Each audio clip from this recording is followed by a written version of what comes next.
Bonjour et bienvenue dans cette édition de Business Africa. Je suis Afoulake Ouinlouye. À suivre, le projet de fibre optique entre le Congo et le Cameroun a un support d'interconnexion régionale. L'Angola veut avoir une part dans l'industrie florissante de la production de bananes. Et au Sénégal, les fermiers pleurent après que le gouvernement a promis de lever l'embargo sur les importations des poulets. L'interconnectivité entre ces pays d'Afrique centrale, le Cameroun et la République du Congo est sur le point de s'améliorer avec le lancement de la deuxième phase d'un projet de fibre optique. Ce second projet intervient après la première phase financée par la Banque mondiale pour l'interconnexion entre le Gabon et le Congo qui a coûté 15 milliards de francs CFA. Cette phase particulière du projet sera financée par la Banque africaine de développement. Le projet est estimé à plus de 43 milliards de francs CFA, la BAD détenant 78,2% et 21,8% pour les autorités congolaises. Les détails avec Jean-David Niamlé et Nyacha Moutizwa. Un pas de plus vers la diminution de la facture numérique en Afrique centrale avec le lancement la semaine dernière à Brazzaville de la deuxième phase du volet congolais du projet de fibre optique d'Afrique centrale. Concrètement, Brazzaville a lancé les travaux de construction des interconnexions entre le Congo et le Cameroun d'une part et le Congo et la République centrafricaine d'autre part. À terme, il est question d'interconnecter les pays d'Afrique centrale par fibre optique, y compris le Burundi et la RDC. Cela permet également de désenclaver certaines parties de notre pays puisque l'interconnexion avec le Gabon s'est faite dans le Niari. Celle-là se fera dans la Sanga pour la RCA. Et donc ce qui nous permettra à terme d'avoir ce maillage-là. Il faut savoir que le projet CAP, donc Central African Backbone, l'objet c'est justement de pouvoir mailler toute cette sous-région qui nous permettra d'avoir une véritable intégration des pays de la CEMAC. Le coût de l'opération est de 66,4 millions d'euros avec une contribution de 79% de la Banque africaine de développement contre 21% pour l'État du Congo. Durée des travaux 4 ans, cette deuxième phase du volet congolais du projet de fibre optique d'Afrique centrale devrait aussi s'accompagner de la mise sur pied d'un centre national des données. Léon Juste-Ibombo, ministre des Télécommunications et de l'économie numérique en République du Congo, nous a rejoint pour plus de détails. Bienvenue dans ce programme. Merci à vous, madame. L'interconnexion de tous les pays d'Afrique centrale par la fibre optique est un grand projet. Quels seront les bénéfices économiques d'abord pour le Congo et pour tous les pays concernés? Premier bénéfice économique, c'est l'intégration sous-régionale. Deuxième bénéfice économique, c'est-à-dire que nous allons avoir maintenant plusieurs sorties au niveau international de la fibre optique. Aujourd'hui, nous avons finalisé l'interconnexion avec le Gabon. Donc, ce qui fait que si nous avons des problèmes au niveau du câble WAX qui nous relie à l'international, nous pouvons avoir une redondance avec le câble ACE à partir du Gabon. Et le Gabon, c'est la même chose.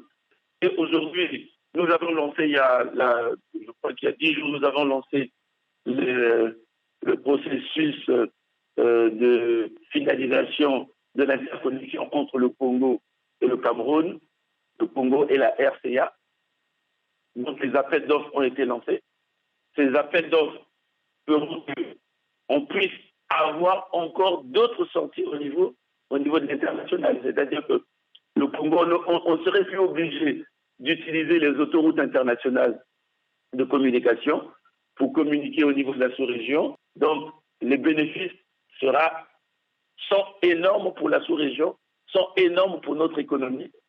Les bénéfices, il y aura la création de la valeur ajoutée, la création de la richesse, mais aussi ça va favoriser ce qu'on appelle les start-up à travers la mise à disposition de l'Internet très haut débit aux populations. En termes de coûts, ne sera-t-il pas trop élevé pour le Congo, surtout en ces temps où l'économie n'est pas à son meilleur niveau? Il y a un accompagnement de la base pour la mise en œuvre de cette infrastructure parce que ça coûte extrêmement cher. Mais la base est là pour nous accompagner. Nous allons aussi mettre, pour le cas d'espèce du Congo, nous allons mettre en place un data center parce qu'il ne s'agit pas seulement d'avoir des autoroutes de l'informatique et de la communication, mais il faut surtout que nos données soient maintenant stockées chez nous au Congo.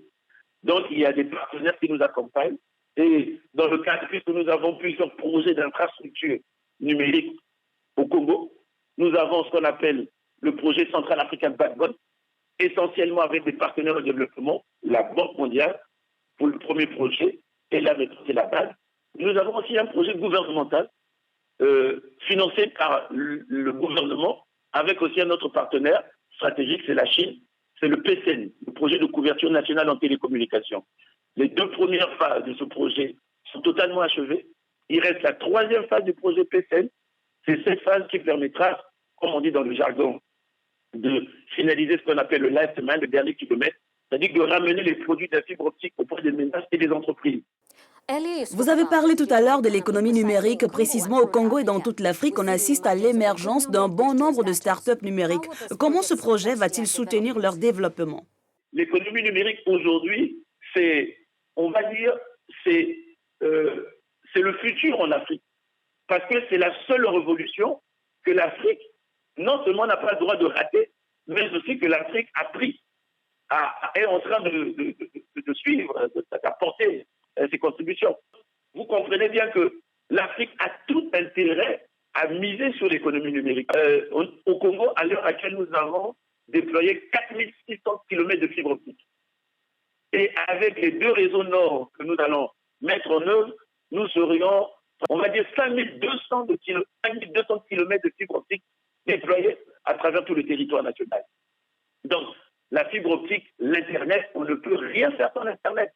L'Internet crée de la valeur ajoutée et nous sommes en train de travailler pour que l'économie numérique apporte sa contribution dans le cadre de la diversification de l'économie de notre pays, pour qu'on ne puisse pas seulement regarder au niveau du pétrole, mais qu'on regarde aussi au niveau du secteur des télécommunications. Merci de votre participation.